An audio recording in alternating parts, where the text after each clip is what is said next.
पिछले दिनों मुंबई एक कवि सम्मेलन में गया। कवि सम्मेलन के अगले दिन जब जुहू बीच पर घूमने गया तो मैंने देखा एक महिला एकांत में बैठकर दहाड़े मार के रो रही। मैं उस महिला के पास गया, सहानुभूति पूर्वक तरीके से उसके कंधे पे हाथ रखा। मैंने कहा, बहन जी क्या बात है, क्यों रो रही हैं? तो वो उछलकर खड़ी हो गई, आंसू पोंछ लिए। बोले कुछ नहीं भाई साहब, पिछले महीने पति ने मारा। मैंने कहा पिछले महीने मारा और आप आज रो रही हैं? बोले फुर्सत ही नहीं मिली। मैं कहना यह चाहता हूं कि महानगरों में रोने की फुर्सत नहीं है, मगर आप हंसने के लिए फुर्सत निकाल कर आए हैं। मैं आपको प्रणाम करता हूं। थोड़ा सा वॉल्यूम इसका और बढ़ा लो और थोड़ा सा इसका बढ़ा लो। मंच पे आवाज कम आ रही है, मॉनिटर का थोड़ा वॉल्यूम बढ़ा लो तो हमें भी कुछ सुनाएगा। थोड़ा सा इसका भी बढ़ा लो, थोड़ा सा। सच बता रहा हूं साहब, अब ठीक है। वाकई फुर्सत का ये आलम है। एक दिन मेरी पत्नी अपने काम में व्यस्त, मैं अपने काम में व्यस्त, ना उसे फुर्सत ना मुझे फुर्सत। अचानक उसने मेरी तरफ कोई काम उछाला। मैंने कहा देख, आज काम मत बता देना, आज मुझे मरने की भी फुर्सत नहीं है।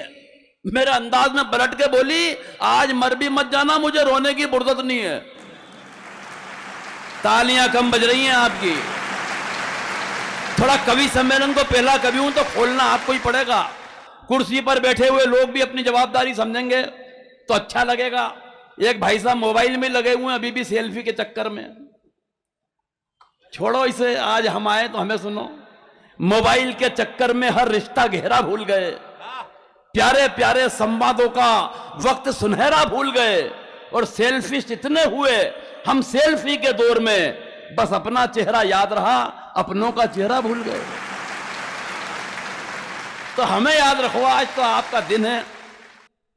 सरदार जी बैठे हुए हैं, उनको विशेष प्रणाम करता हूं। ऐसा लग नहीं रहा है कि यहां एक सरदारी 1.25 लाख का होता है, तो ऐसा लग रहा है कि लाखों लोग यहां बैठे हुए हैं। और जब सरदार जी को देखता हूं तो 4 पंक्तियां सिख कौम के लिए पढ़ रहा हूं और पूरी जवाबदारी दे रहा हूं गोविंद राठी को शुरू करवाने की। हर सरदार भगत सिंह सा प्यारा दिखाई देता है, कुछ बोले तो गुरु नानक का जयकारा सुनाई देता है, और उस वक्त भला मैं अपना सर झुक जाने से कैसे रोकूं, मुझको तो हर एक पगड़ी में गुरुद्वारा दिखाई देता है। मैं प्रणाम करता हूं आपको। अभी मुझसे योगेश शर्मा जी पूछ रहे थे, यार गोविंद पत्नी इज्जत नहीं करती, क्या कारण है? मैंने कहा भाई साहब ये तो नहीं मालूम कि क्या कारण है, पत्नी इज्जत क्यों नहीं करती, लेकिन यह बात आपने मुझसे पूछकर जो मुझे इज्जत दी है, मेरी 7 पीढ़ी आपकी शुक्रगुजार रहेगी। बोले क्या तेरी भी नहीं करती? मैंने जो जवाब दिया, अगर जवाब बारीकी से पहुंच गया तो मजा दे देगा साहब। बोले क्या तेरी भी नहीं करती? मैंने कहा योगेन जी एक बात का ध्यान रखना, हिंदुस्तान में अगर रुपए की गिरावट होती है तो उसकी गिरावट हर प्रांत में अलग अलग नहीं होती। अरे बोले सच बता क्यों नहीं करती? मैंने कहा एक बात समझ लेना योगेन भैया, जब कोई लड़की मायके से विदा होकर ससुराल आती है, अपने पिता को छोड़ के आती है, बदले में ससुर साहब मिलते हैं। मां को छोड़ के आती है, बदले में सासू मां मिलती है। बहन को छोड़ के आती है, बदले में ननद मिलती है। भाई को छोड़ के आती है, बदले में देवर मिलता है। मगर ऐसा क्या छोड़ा कि आप और मैं पल्ले पड़े? बोले ऐसा तो कुछ भी नहीं छोड़ा। मैंने कहा फिर एक बात समझ लो, जो चीज फोकट में मिली है उसकी इज्जत कोई नहीं करता। तालियां जरा मिलके बजाओ यार, सच बता रहा हूं। और साहब पत्नी पर क्या कविता लिखें? पत्नी का मतलब ही हिंदी में ये होता है जो पति पर तनी रहे। सर सच बता रहा हूं। हाँ। अंग्रेजी में बोलो तो wife, WIFE, without information fighting every time. उस पत्नी पे क्या कविता लिखना? और वैसे भी पत्नी पर कविता वो लोग लिखते हैं सर जिनकी अंडरस्टैंडिंग अपनी पत्नी से अच्छी नहीं होती। अंडरस्टैंडिंग के मामले में मैं और मेरी पत्नी लाजवाब। क्या अंडरस्टैंडिंग है हमारी? शादी को 27 साल हो गए, लेकिन 27 साल की शादी की जिंदगी में उसने मुझसे कभी गमार, मूर्ख, बेवकूफ, नालायक, पाजी, गधा इसमें के किसी शब्द का इस्तेमाल नहीं किया। कारण अंडरस्टैंडिंग इतनी कमाल की है, इतनी कमाल की है कि बस वो नजर भर देखती है और मैं समझ जाता हूं वो इनमें से क्या कह रही है। समझ गया, बढ़िया बढ़िया बढ़िया। सच बता रहा हूं, एक दिन मेरे सर आ गई, बोले देखो टीवी। मैंने कहा क्या हो गया? बोले देखो टीवी पे फिल्म आ रही है शराबी, अमिताभ बच्चन की।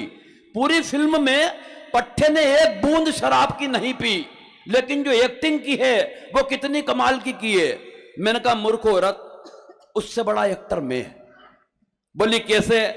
मैंने कहा 27 बरस से रोजाना पीने के बाद जो नहीं पीने की एक्टिंग मैं कर रहा हूं वो तेरी समझ में क्यों नहीं आती है? और योगेंद्र भैया एक दिन तो मैं जब गले गले भरा गया, ज्यादा ही परेशान हो गया, तो अपने ससुर जी के पास पहुंचा, उनके दोनों पांव पकड़ लिए। मैंने कहा ये क्या आइटम थमाया है? जिंदगी दुश्वार करके रख दी, परेशान करके रख दिया। भगवान की कसम मेरे को एक कोने में ले गए और कोने में ले जाके उन्होंने जो एक पंक्ति बोली, मैं अपना सारा दुख, दर्द, तकलीफ, कष्ट, वेदना, यातना सब भूल गया। मुझे कोने में ले जाके बोले बेटा मेरी सोच, मेरे पास तो इसकी भी मां है। आइए हाँ, एक कविता हो जाए। कविता मोदी जी की बात कर रहे थे। हाँ। दुबे जी साहब, देखो मोदी जी और राहुल जी से तो कोई मेरा कोई ज्यादा वास्ता है नहीं। हाँ। राहुल गांधी जी की तो मैं इसलिए नहीं कहूंगा कि उनकी किस्मत खराब है। अगले का जन्म कब हुआ? 19 जून 1970 को। हाँ।